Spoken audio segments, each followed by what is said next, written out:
Hi everyone, Tom here again at Strapworks.com, and today we're talking about lanyards.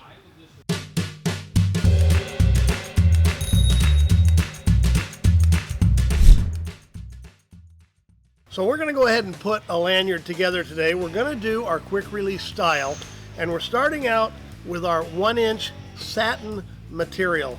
This material has really high clarity in printing, so you can put fine graphics, lettering, logos, whatever you may like.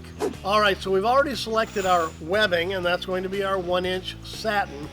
We need our hardware. We're doing a quick release lanyard, so we need a side release buckle. In this instance, we've picked our 1-inch sharpen lock. You won't find this in our normal area. This is actually a military buckle, so look in the very compliant area. Then you need your end piece. We're going to go ahead and sew on a black oxide trigger snap, but of course our nickel plated are available as well, and there are probably another dozen end finishing pieces which will be featured later. Alright, to start we're going to cut our material. Of course we've already cut this. We have a 3-foot length, and then we have a 5.5 inch length. The 5.5 inch length goes to the short end with the side release buckle and the trigger snap. Take and feed it through the adjustable end of the side release buckle. Put your trigger snap on, hold that over, and you're ready to sew the two together.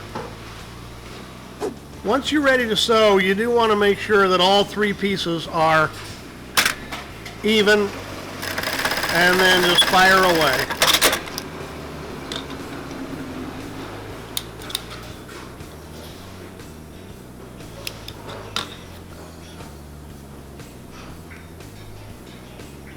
Okay, so when sewing the neck portion, feed it on, bring the rest of the material around, and you want it to be offset.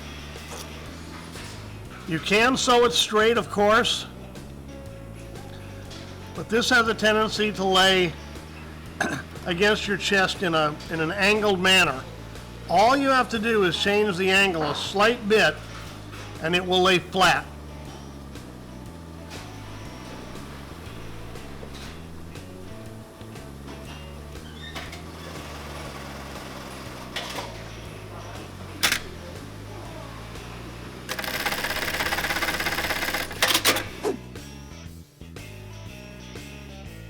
So here you have it, guys, your own custom lanyard. Printed the way you want, fitted the way you want, and made to last and made for comfort.